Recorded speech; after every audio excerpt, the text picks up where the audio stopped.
যে দর্শককে পুলিশ গ্রেফতার করেছে সেই দর্শকের নাম কিন্তু তাদের সেই গুপ্ত কমিটিতে আমরা দেখি নাই।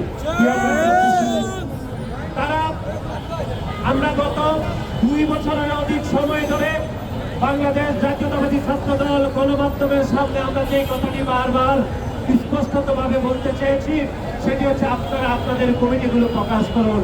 জামাত ইসলামের আমির তিনি প্রতিনিয়ত প্রোপাগান্ডা ছড়িয়েছেন, তার বেশ দৃষ্টান্ত তুলে ধরেছেন। ছাত্র শিবিরের যে কমিটি কেন্দ্রীয় সংসদে যে কমিটি প্রকাশ করেছে সেই কমিটিতেও যাদেরকে গুপ্ত রাখা হয়েছে সেই গুপ্ত কমিটির সহ আন্তর্জাতিক সম্পাদক পদ নেই বলে আমরা পরবর্তীতে এই গতকাল জানতে পেরেছি। সেই কিষাণ কর্তৃক যে বিধবা নারীকে ধর্ষণ ভ্রূণ হত্যা করা হয়েছে, আমরা তার বিচার দাবি করছি।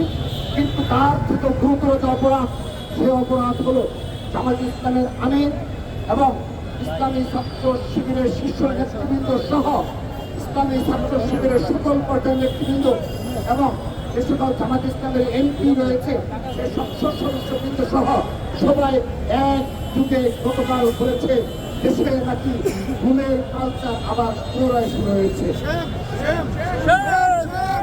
এই উপস্থিতিতে আমরা যে সকল নেতৃবৃন্দ যারা প্রতিনিয়ত বিগত 2-3 বছর প্রতিনিয়ত মবকে উস্কানি দিয়েছে এবং সরাসরিকে মব ক্রিয়েট করেছে এবং প্রতিটি ক্যাম্পাসে সোশ্যাল মিডিয়াকে তারা নিয়ন্ত্রণ করে অব্যাহত প্রপাগান্ডা মিথ্যাচার নোংরামিতে লিপ্ত রয়েছে, তাদের প্রতি আমরা ধিক্কার জানাচ্ছি এবং এ ধরনের নেতৃত্ব কি করে মহান জাতীয় সংসদে অবতীর্ণ হয় যারা প্রতিনিয়ত তাদের সোশ্যাল মিডিয়ায় অব্যাহত প্রপাগান্ডা অব্যাহত রেখেছে।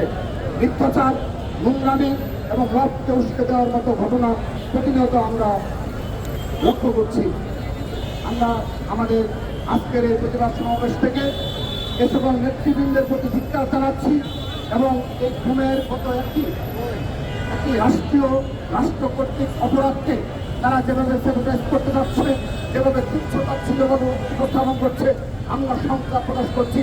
বিগত খুনি হাসিনার আমলে আমরা শত শত ছাত্রদল বিএনপি যে সকল নেতাকর্মী খুনের শিকার হয়েছে তাদের প্রতি তুচ্ছতাচ্ছিল্য প্রদর্শন করা হয়েছে বলে ঘটনা ঘটলেই এভাবেই তারা বৃহৎ কোনো ঘটনা সোশ্যাল মিডিয়ার মাধ্যমে প্রপাগান্ডা ছড়িয়ে এটিকে একটা বৃহৎ ক্ষতি হিসেবে তারা দেখাতে চায়। সংগ্রামী সাধারণ সম্পাদক অনেকগুলো বিষয় তুলে ধরেছে যে জামাত ইসলামের আমির তিনি প্রতিনিয়ত প্রপাগান্ডা ছড়িয়েছেন, তার বেশ দৃষ্টান্ত তুলে ধরেছেন। ছাত্র শিবিরের যে কমিটি এখন পর্যন্ত তাদের সাংগঠনিক কার্যক্রম পরিচালনা করছে সেই কমিটি ইতিমধ্যে তাদের 2026 সালের 1 জানুয়ারি তারা তাদের কমিটি গণমাধ্যমে প্রকাশ করেছে, আপনারা সকলে দেখেছেন। কিন্তু অত্যন্ত দুঃখের বিষয় কুমিল্লাতে যে দর্শককে পুলিশ গ্রেফতার করেছে সেই দর্শকের নাম কিন্তু তাদের সেই গুপ্ত কমিটিতে আমরা দেখি নাই। তারা আমরা গত 2 বছরের অধিক সময় ধরে বাংলাদেশ জাতীয়তাবাদী ছাত্র দল গণমাধ্যমের সামনে আমরা যে কথাটি বারবার স্পষ্টতভাবে বলতে চেয়েছি সেটি হচ্ছে আপনারা আপনাদের কমিটিগুলো প্রকাশ করুন। কিন্তু আমরা দেখলাম তারা তাদের কেন্দ্রীয় কমিটিও প্রকাশ করে নাই।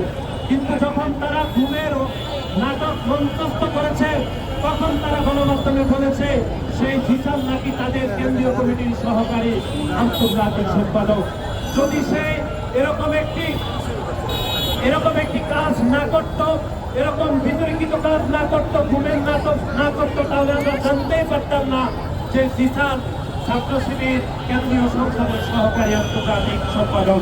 সুতরাং আমরা মনে করে তারা গুপ্তভাবে রাজনীতি করে তারা যে উদ্দেশ্য হাসিল করার অপচেষ্টা গত 2 বছরে করেছিল সেটি ইতিমধ্যে প্রকাশিত হয়েছে। তারা তাদের এই অপরাধ প্রমাণ করার মাধ্যমে সেই গুপ্ত একজন শিবিরের পরিচয় আমরা আজকে গণমাধ্যমে জানতে পেরেছি।